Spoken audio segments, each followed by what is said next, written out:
The divorce papers hit the kitchen table while both my newborn sons slept against my chest, and my husband smiled like he had just won something. "Sign it," Brad said. Behind him, his boss, Vanessa Holt, stood in my living room with one hand resting on his shoulder. She wore a cream wool coat, red lipstick, and the kind of calm expression people have when they think money makes them untouchable. I had been home from Fort Belvoir Community Hospital for 3 days. 3 days?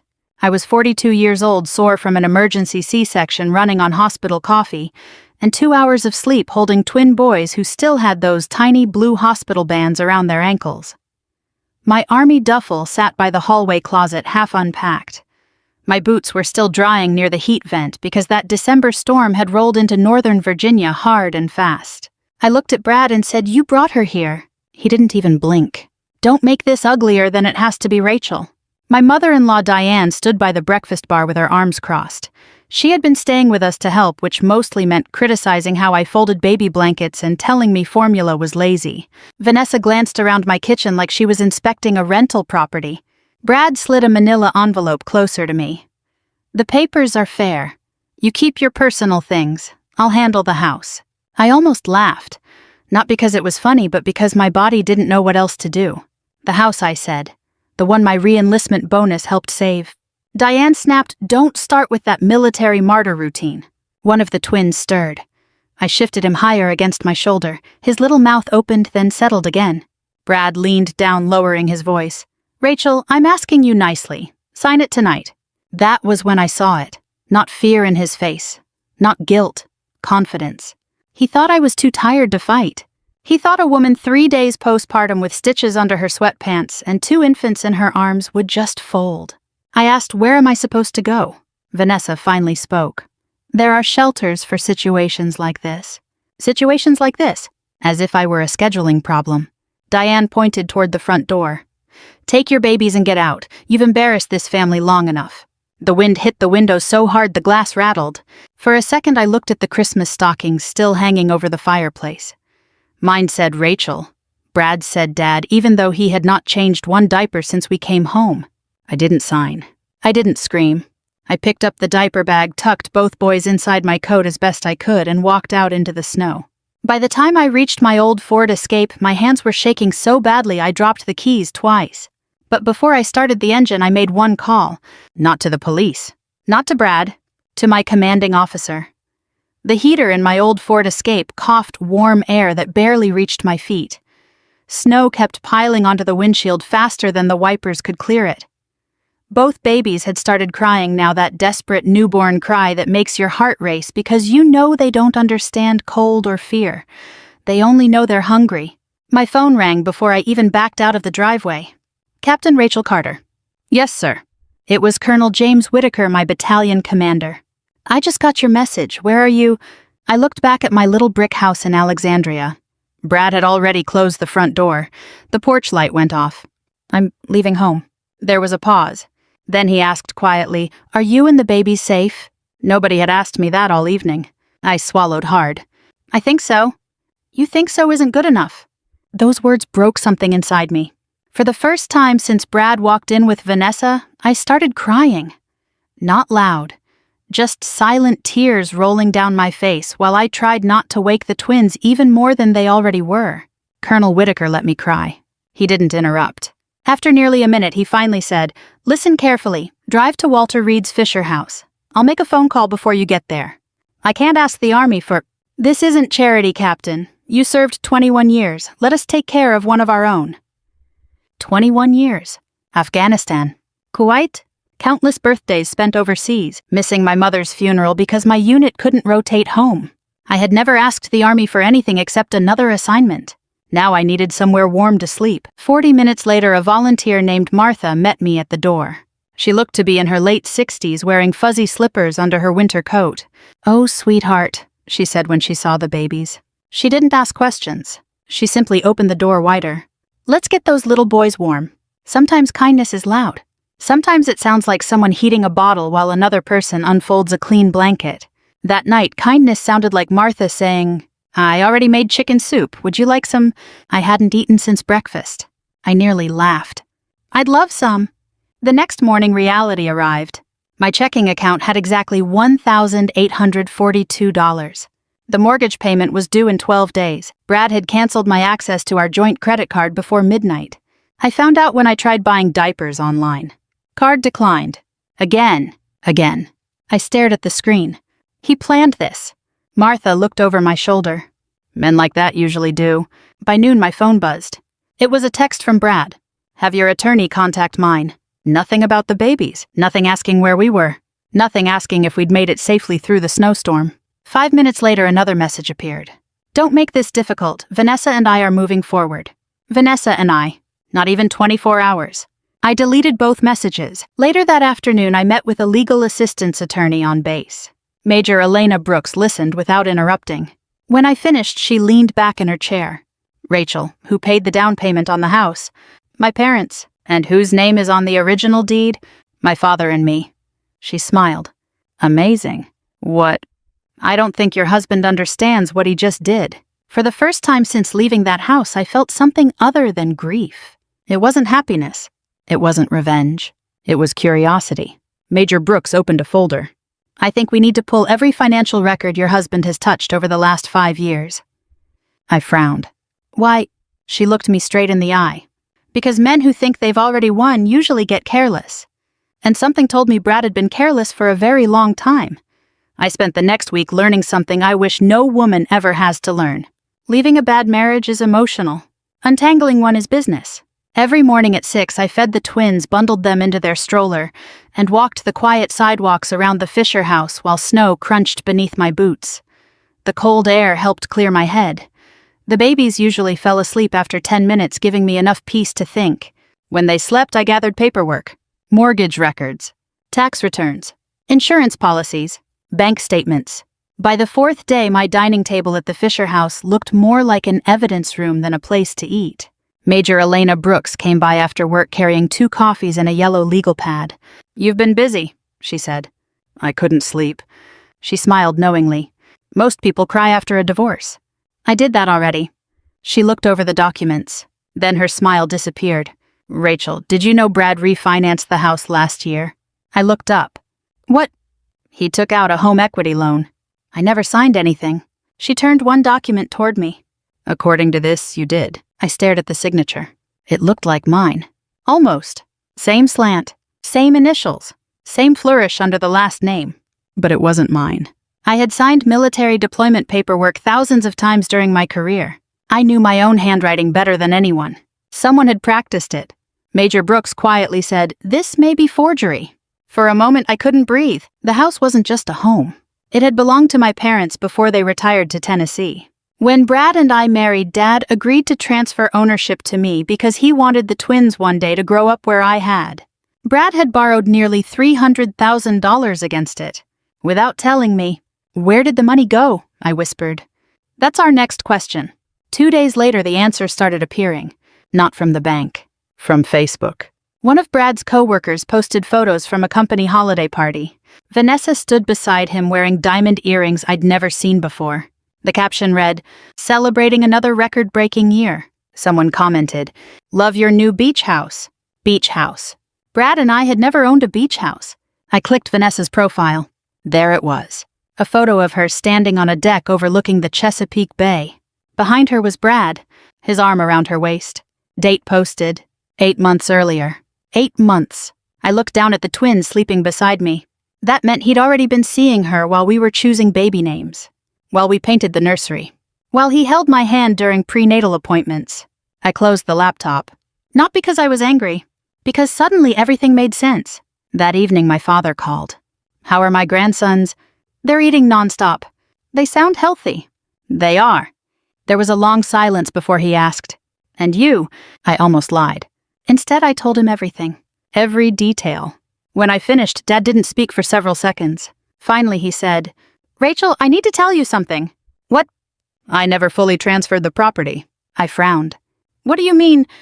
"The deed still requires my signature for any refinancing or sale." I sat upright. "What?"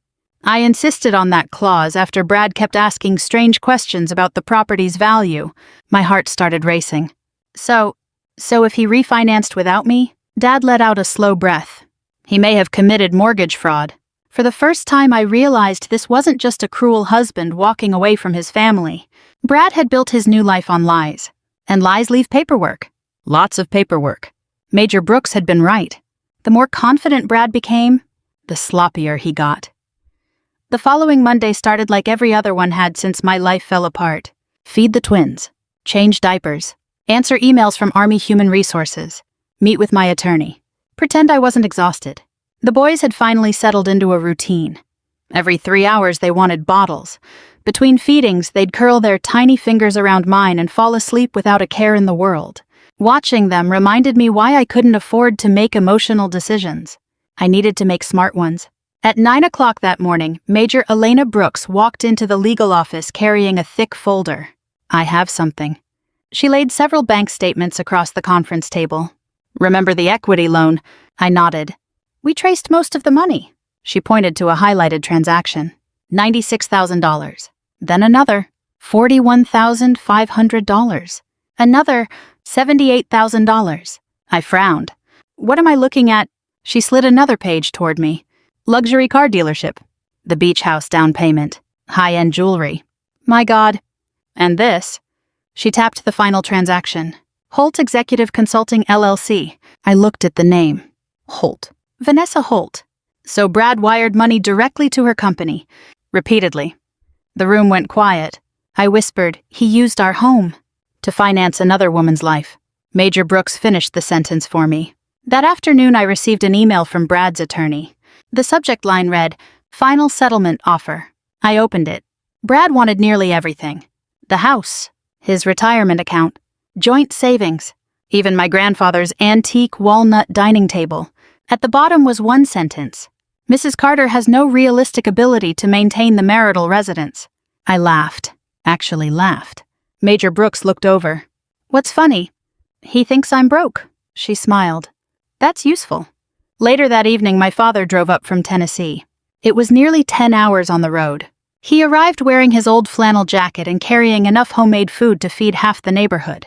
The moment he saw the twins, his face softened. There's my boys. He held each grandson carefully before looking at me. You've lost weight. I've been busy. You've been surviving. He didn't ask permission before hugging me. I hadn't realized how badly I needed that. Over dinner, Dad quietly placed another folder on the table. I stopped by the county recorder's office before coming. I looked inside. Copies of property records, original deeds, loan filings. One page had a bright yellow sticky note attached. Missing signature. I looked at him. This is yours. He nodded. They filed refinancing documents without my notarized approval. They forged it. They certainly didn't get it from me. He leaned back. Rachel, I've run a construction company for 40 years. I know. I've seen people cheat. I know. But I've also learned something. What? The first lie always needs another one. 3 days later, that second lie finally appeared. Brad called. Not to ask about the twins, not to apologize. His voice sounded strangely cheerful. Rachel, what do you want? I heard your father has been snooping around county records. I said nothing. He chuckled. It won't matter. What won't? The paperwork is done. You sound confident. I am. Then he added something that made me stop breathing. Oh, and don't expect anyone at Channel 7 to answer your calls anymore. My stomach tightened. What are you talking about? I know you've been interviewing there. Only 3 people knew I'd recently applied for the civilian public affairs position at Washington's Channel 7 News after my upcoming retirement from active duty. Me, the station manager, and Vanessa. Her consulting company handled corporate media partnerships. Brad hadn't just stolen my house. He was trying to destroy the career I'd spent 21 years building. I ended the call without another word. Then I picked up my phone again. This time I wasn't calling my lawyer. I was calling someone who owed me a favor from 15 years ago. Someone working inside Channel 7. And for the first time, I finally had a plan. The next morning I stood outside Fisher House with a cup of coffee that had already gone cold. The twins were asleep inside. For once the world felt quiet. Then my phone buzzed. Rachel Carter. The voice was familiar even after all these years. Linda Morales laughed. I was wondering if you'd recognize me. We had worked together in Afghanistan in 2010. Back then, she was an Army public affairs specialist. After leaving the service, she'd built an award-winning career in television journalism and was now the news director at WJL-ATV Channel 7 in Washington. She had also been one of the 3 people who knew I'd interviewed for a civilian communications position. "I'm glad you called," she said. I almost didn't. I figured. I leaned against the railing. "I need to ask you something." "Go ahead." "Did someone tell you not to hire me?" There was a long silence. Finally, she answered. "Yes." My stomach dropped. "Who?" "A woman named Vanessa Holt." I closed my eyes. Linda continued. "She said you were emotionally unstable after giving birth. She claimed you had anger issues and weren't fit for a newsroom. I laughed once. Not because it was funny, because the lie was so unbelievable. I've never even met her." "I know." "You knew. I checked your military record before I listened to anyone else." She paused. 21 years of exemplary service, multiple commendations, a Bronze Star, a Meritorious Service Medal, 0 disciplinary actions. Then she said something I'll never forget. "Rachel, people don't build that kind of reputation overnight." Tears filled my eyes. "They build it over a lifetime." That afternoon, Linda invited me to the station. Not for another interview, just to talk. Martha happily volunteered to watch the twins for 2 hours. "You go," she said, waving me toward the door. "You deserve adult conversation." Channel 7 looked exactly the way I remembered. Bright lights, busy hallways, people carrying cameras and coffee at the same time. Linda met me near the newsroom. She hugged me before saying a word. "You look tired." "I have 1-month-old twins," she laughed. "Fair point." We spent nearly an hour talking. Not about television. About integrity. About public service. About what happens when decent people stay silent while dishonest ones get louder. Finally, she opened a folder. "Rachel?" Inside was my employment application. "I never rejected you." "You didn't." "I put your file on hold because Vanessa insisted I should." She leaned forward. "Then something strange happened." "What?" She kept calling. "How many times?" "5. 5, trying to convince me not to hire someone she'd supposedly never met." Linda smiled. "That raised every alarm bell I have." Before I left, she stopped me. "One more thing." She handed me a business card. "The station is launching a new weekly segment honoring veterans making a difference after military service." I looked at her. "We'd like you to be our first guest." I blinked. "I haven't done anything," she smiled. "You served your country. You survived betrayal. And now you're raising newborn twins by yourself. Trust me. Our viewers would rather hear from someone real than another politician." For a moment I couldn't speak. Then I quietly asked, "When would it air?" Linda glanced at her calendar. "The 2nd Saturday in March.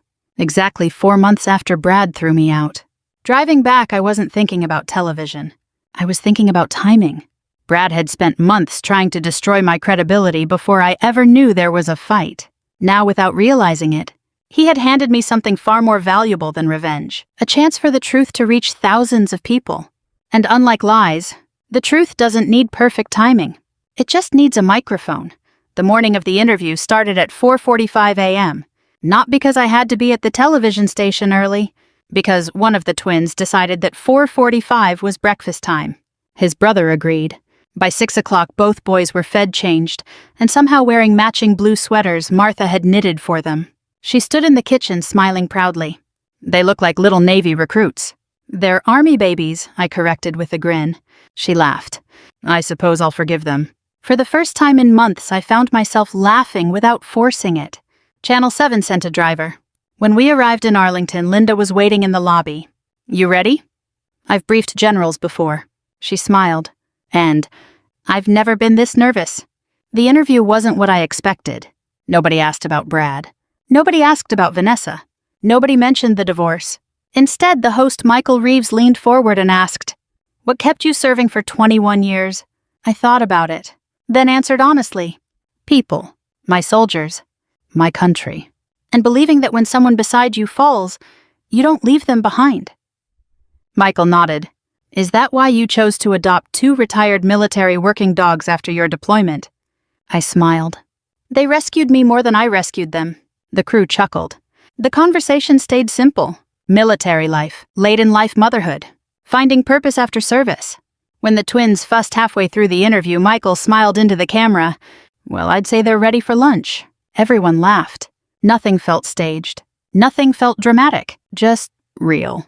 When filming ended, Linda walked me toward the parking garage. "You never mentioned your husband." "I wasn't here to." She stopped walking. "You know when Vanessa kept calling me?" I looked over. I honestly expected someone bitter. "And I met someone graceful." I shrugged. "Being angry is exhausting," she smiled. "It also makes terrible television."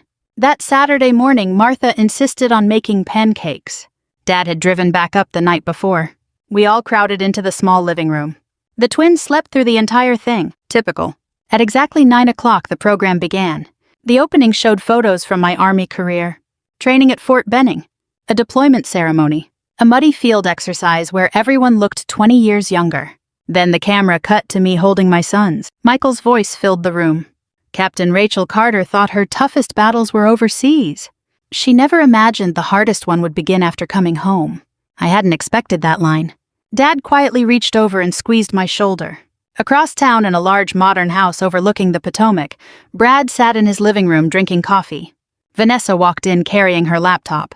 "What are you watching?" He shrugged. "Nothing." Then the screen changed. My face appeared. Brad nearly dropped his mug. "What?" The host smiled warmly. "Today we're honoring Army Captain Rachel Carter." Brad leaned forward. Vanessa froze. The camera showed me holding our twins, then photos from my military career, then footage of volunteers at Fisher House. Nothing about the divorce. Nothing about betrayal. Just the truth. Vanessa slowly whispered, "Why is she on television?" Brad didn't answer. Because he couldn't. The interview ended with Michael saying, "Sometimes the strongest people aren't the loudest. Sometimes they're simply the ones who keep showing up." My phone started vibrating before the credits finished. Text after text. Old Army friends. Former neighbors. People I hadn't spoken to in years. One message simply read, "I had no idea what happened. We're with you." Then another. "Rachel, call me. I think I know something about Brad's finances." I stared at the sender. It was Brad's former accountant. And suddenly, the story wasn't over. It was just getting started. I called the number before I could talk myself out of it. The man answered on the second ring. "Rachel? Tama?" It's been a long time. Tom Bennett had been Brad's accountant for nearly 7 years. We'd met dozens of times during tax season. He wasn't the kind of man who enjoyed gossip. He spoke carefully, wore the same brown loafers every April, and always brought a calculator instead of trusting the one on his phone. If Tom was calling, something was wrong. "I saw you this morning," he said. "The interview, my wife had it on." He hesitated. "I owe you an apology." "For what?" "I should have called months ago." My stomach tightened. "What happened? I can't explain everything over the phone." "Then explain what you can." Another pause. "I resigned from Brad's accounts 3 months ago." "Why?" "Because he asked me to sign off on financial statements I knew weren't accurate." I gripped the phone tighter. "Rachel, there are things you need to see." That afternoon, Dad watched the twins while I drove to a small diner in Fairfax. Tom was already there. Same brown loafers. Same neat gray mustache. But he looked older than I remembered. He slid a thick manila envelope across the table. "I've kept copies." I looked at it without opening it. Copies of what? Everything I legally could. Inside were bank records, corporate expense reports, property tax filings, wire transfers. There were yellow sticky notes attached to several pages. Tom pointed to the first one. "See this? A transfer of $82,400. Recipient: Holt Executive Consulting LLC. Brad listed that as a business consulting expense. But it wasn't." Tom gave me a tired smile. "Rachel, your husband sells industrial equipment." "I know." What exactly was his boss consulting him about every single month? I didn't answer. I didn't have to. Tom flipped to another page. This one bothered me even more. The payment description read, "Executive Housing Assistance. Nearly $140,000. The beach house." Tom nodded. He used company funds to help buy it. Was that legal? Not if the board never approved it. I slowly looked up. "You're telling me Brad wasn't just cheating on me?" "No. He may have been stealing from his employer, too." Tom folded his hands.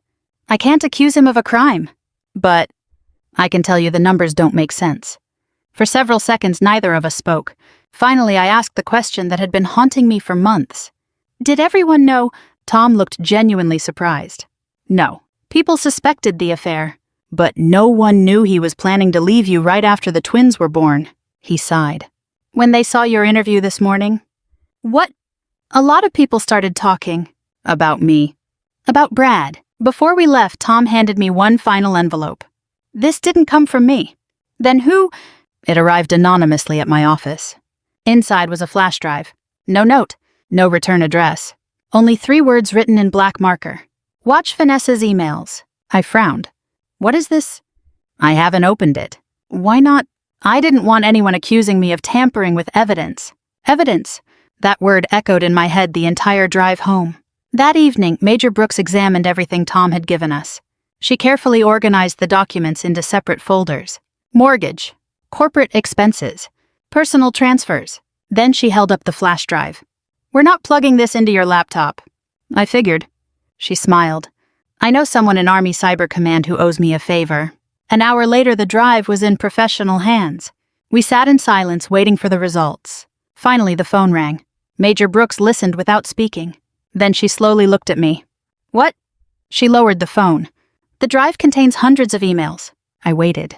They're between Vanessa and someone on the company's board of directors. My heart skipped. Brad? She shook her head. No. It's someone much higher. I didn't sleep that night. Not because the twins were fussy. They actually gave me almost 4 uninterrupted hours, which felt like a miracle.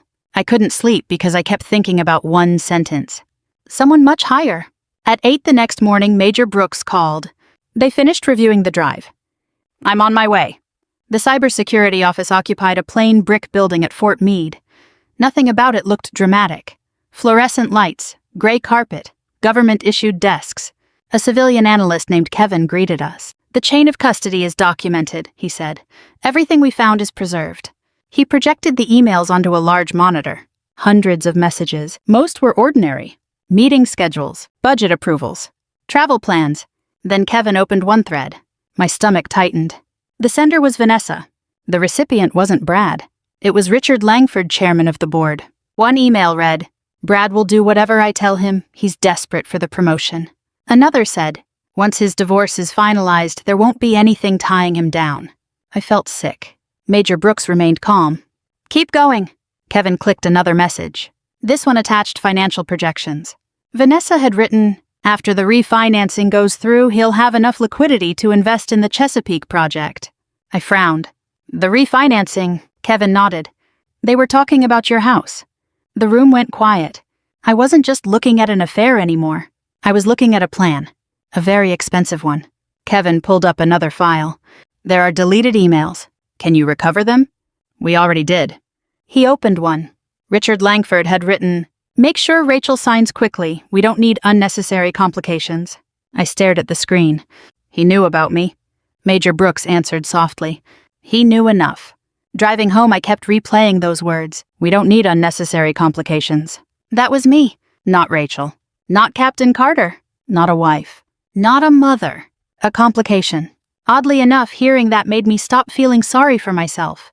Because once someone reduces you to an obstacle, you stop worrying about disappointing them. That afternoon, my phone rang again. It was Linda from Channel 7.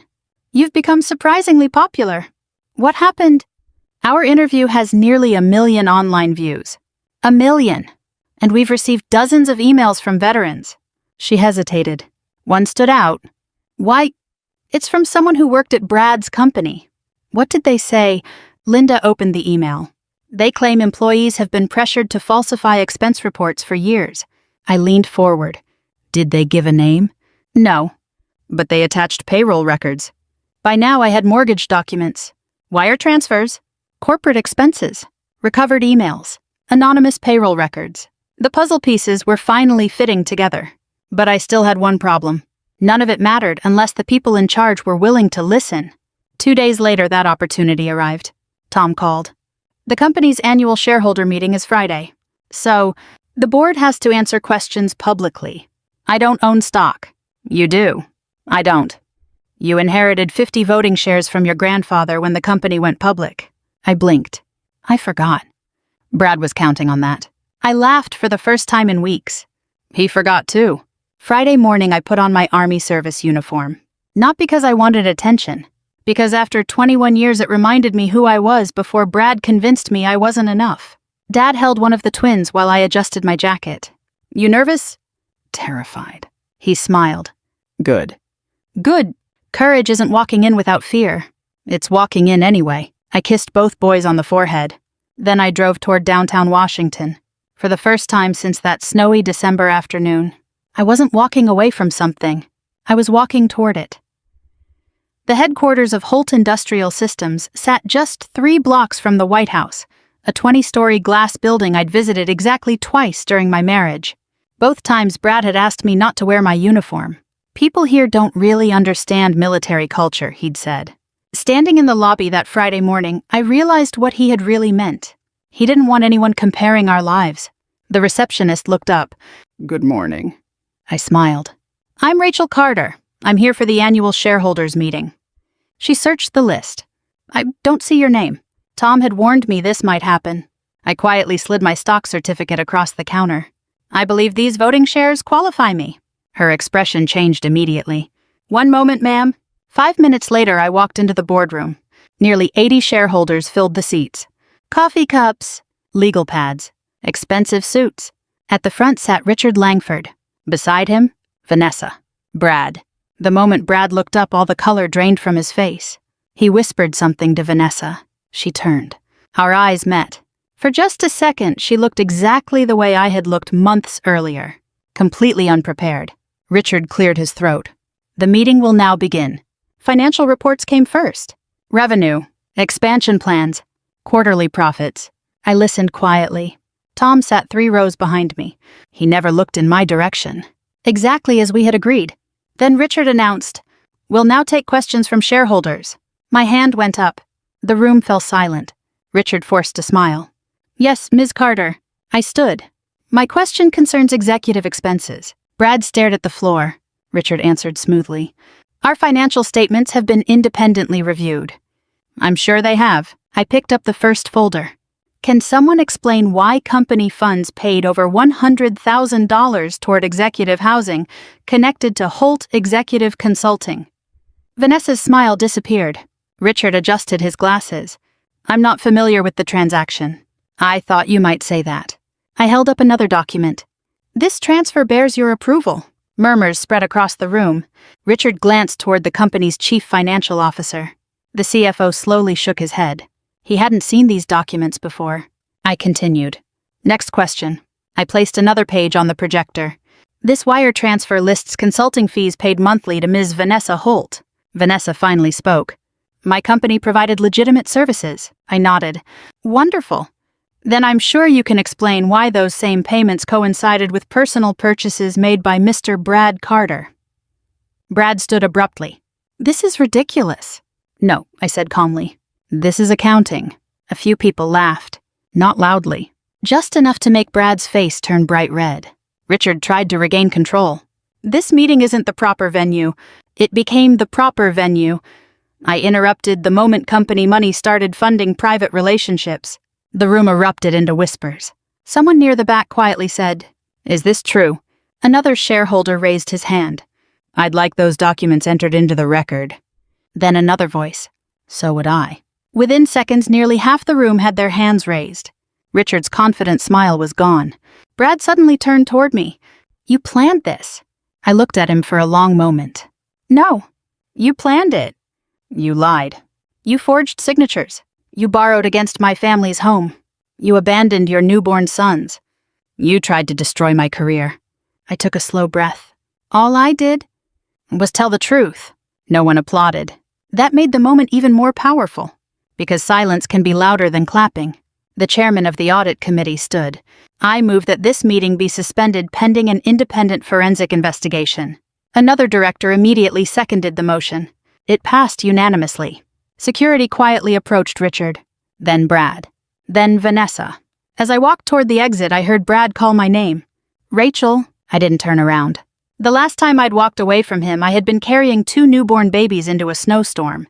This time, I walked into warm spring sunshine, and I never looked back. 3 months later, I received a thick envelope from the U.S. Attorney's Office. I didn't open it right away. The twins, Ethan and Noah, had just learned to crawl, and at that moment they seemed far more interested in chasing each other across my father's living room than anything inside a government envelope. Dad laughed as Noah grabbed the family dog's tail. "Looks like we've got another troublemaker." "I think we have two," I said. Life had become surprisingly ordinary, and after everything we'd lived through, ordinary felt like a gift. The investigation had taken nearly 4 months. Forensic accountants combed through years of financial records. The company's board hired an independent law firm. The county opened its own inquiry into the forged mortgage documents. One lie had led investigators to another, then another. Just like Dad predicted, Brad hadn't acted alone. Richard Langford resigned before the investigation was complete.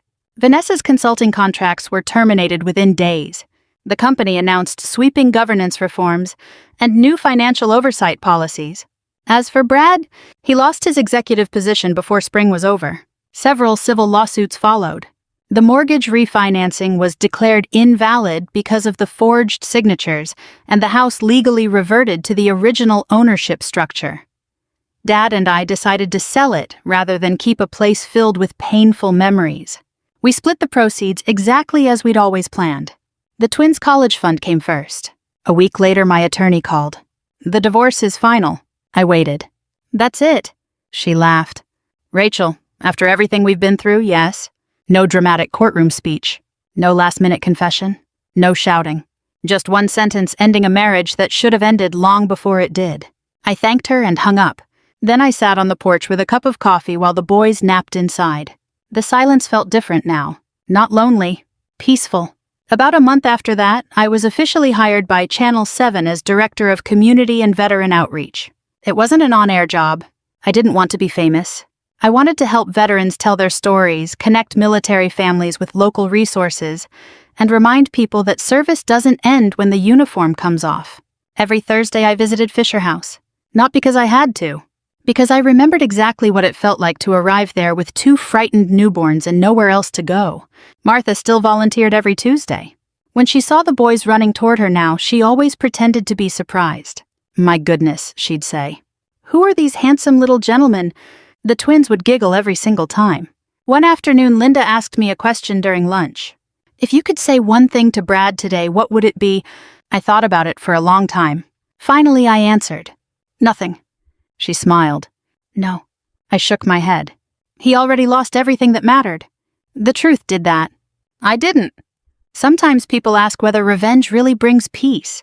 My answer is always the same. Revenge built on anger fades quickly. But standing up for yourself with honesty, patience, and dignity can change the course of your life. I didn't win because someone else failed. I won because I finally stopped letting other people decide what I was worth. If my story reminds even one person that it's never too late to walk away from disrespect, then sharing it was worthwhile. And if you've ever had to rebuild your life one difficult day at a time, I hope you know you're stronger than you realize. Thank you for listening. The end.